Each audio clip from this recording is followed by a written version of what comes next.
નમસ્કાર વિદ્યાર્થી મિત્રો. ધોરણ 12 સબ્જેક્ટ ઇકોનોમિક્સ, જેની અંદર ચેપ્ટર નંબર 9 અંતર્ગત આપણે લોકો વિદેશ વ્યાપારની અંદર વેપાર તુલા અને લેણદેણ તુલા વિશે સમજી ગયા.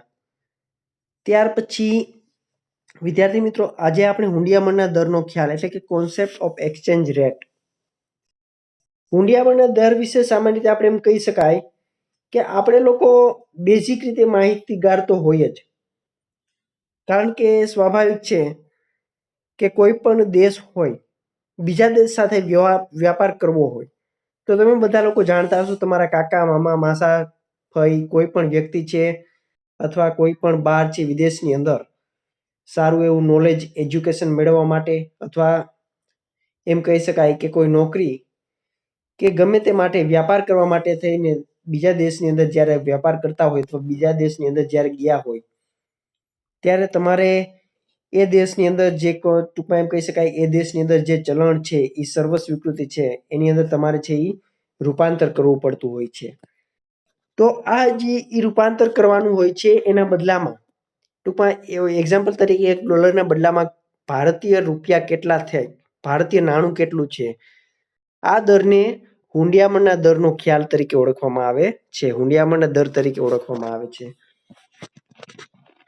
તો એની અંદર આપણે વાત કરીએ કે જે ભારતનો નાગરિક છે વિદેશની અંદર જ્યારે ફરવા જાય ત્યારે તેઓ છે ભારતના ચલણ રૂપિયાની અંદર છે ત્યાં ખરીદી કરી શકતા નથી. બરાબર. હવે ભારતનો નાગરિક છે એ બહાર જાય બીજા દેશની અંદર જ્યારે વિદેશની અંદર માટે ફરવા જતો હોય છે, કોઈ ધંધો કરવા માટે જાય તો ત્યાંની છે આપણે ખરીદી કરવી હોય તો એ ટૂંકમાં ભારતના રૂપિયામાં છે એ ભારતના ચલણ દ્વારા છે એ ખરીદી કરી શકતો નથી. તેને જે તે દેશના ચલણમાં રૂપાંતર કરવું પડે છે. તેમજ જ્યારે ભારતનો કોઈ આયાતકાર વિદેશી વસ્તુની આયાત કરે ત્યારે ચૂકવણી જે તે દેશના ચલણમાં કે આંતરરાષ્ટ્રીય સ્થળે છે એ સ્વીકૃત ચલણમાં છે એનું રૂપાંતર કરવું પડે છે અથવા એક્સચેન્જ કરવું પડતું હોય છે. તો આ ઉદાહરણ છે ભારતીય વિદેશની હુંડિયામણ માટેની શું દર્શાવે છે? માંગ દર્શાવે છે. ભારતના વિદેશી હુંડિયામણની માંગ કેટલી છે એની વસ્તુ આપણે આ દર્શાવે છે.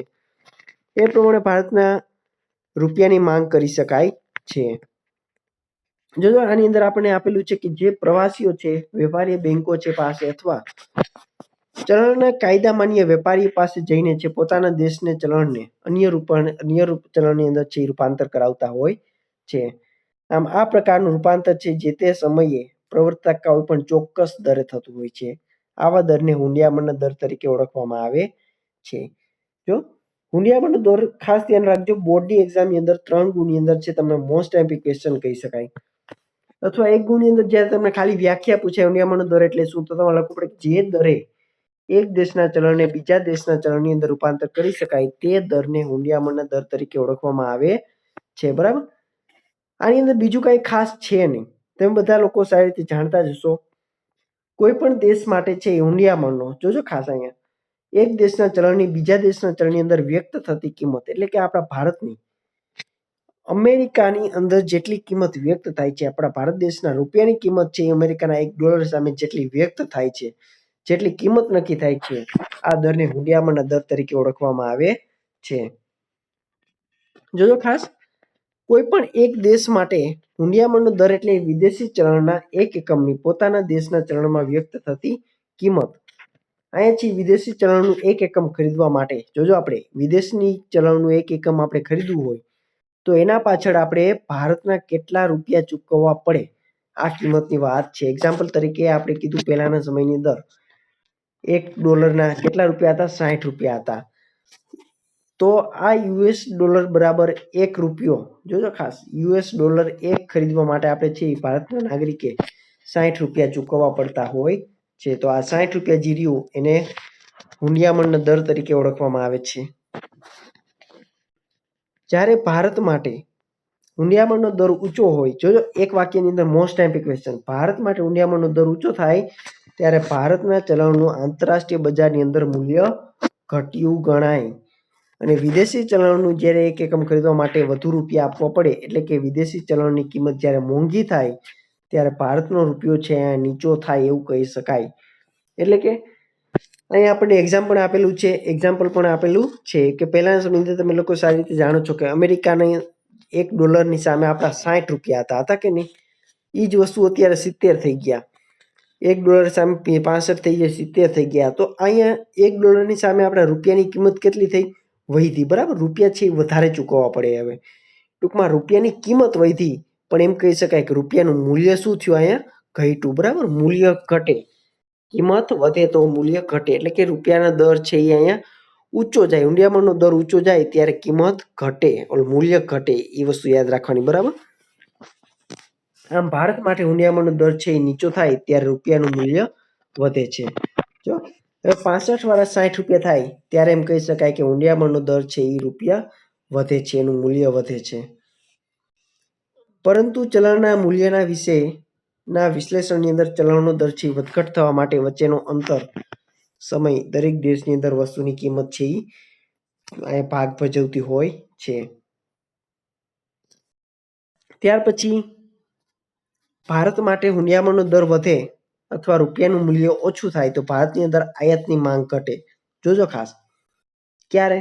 ત્યારે હુંડિયામણનો દર વધે. હુંડિયામણનો દર વધે એટલે રૂપિયાનું મૂલ્ય ઓછું થાય. રૂપિયાનું મૂલ્ય ઓછું થાય એટલે કે આયાતની માંગ ઘટે અને નિકાસની માંગ, નિકાસ છે એ વધે. જો આવું થાય ત્યારે શું થાય? તો કે નિકાસ વધે. આપણે લોકો છે નિકાસ શું કરશું? વધારે કરશું. અને આયાત છે આપણે ઘટાડશું. કારણ હુંડિયામણનો દર વધ્યો. હુંડિયામણનો દર વધશે એટલે આપણે વસ્તુ છે એ ખરીદવી હશે તો વિદેશમાંથી આપણે વસ્તુ ખરીદવી હશે તો વધારે રૂપિયા ખર્ચવા પડશે. બરાબર, એટલા માટે આપણે વસ્તુ કેટલી ખરીદીએ? ઓછી ખરીદીએ અને નિકાસ વધારે કરશું. બરાબર, આમ ડોલરની એક કિંમત $60 થી 65 રૂપિયા થાય તો આયાતકારે છે એ વધારે 5 રૂપિયા છે એ વધારે ચૂકવવા પડે. ચૂકવવા પડે કે નહીં? બરાબર, તો આ 5 રૂપિયા જે વધારે ન ચૂકવવા પડે એના માટે થઈને આપણે લોકો શું કરશું? આયાત છે એ ઓછી કરશું અને નિકાસ છે એ વધારે પ્રમાણમાં કરશું. બરાબર, આમ ભારત માટે છે હુંડિયામણનો દર ઘટે તો તેનાથી ઉલટું જોવા મળે છે. જો એનાથી ઉલટું શું થાય? ભારત માટે હુંડિયામણનો દર ઘટે. બરાબર, હુંડિયામણનો દર ઘટે તો આપણે આયાત કેવી કરશું?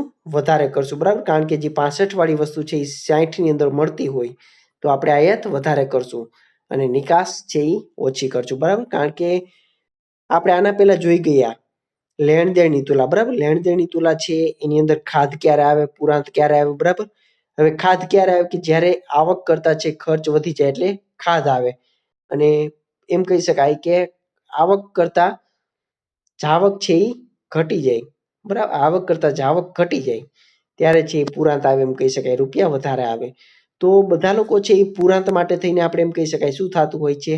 હુંડિયામણના દર ઉપર છે આખે આખું આ એકબીજાને કનેક્ટેડ વસ્તુ છે. ખાસ ધ્યાન રાખજો કે હુંડિયામણનો દર છે એ આપણે ઘટે તો પણ આપણે વધારે આયાત કરશું અને હુંડિયામણનો દર જો વધશે તો પણ આપણે છે એ આયાત ઓછી કરશું.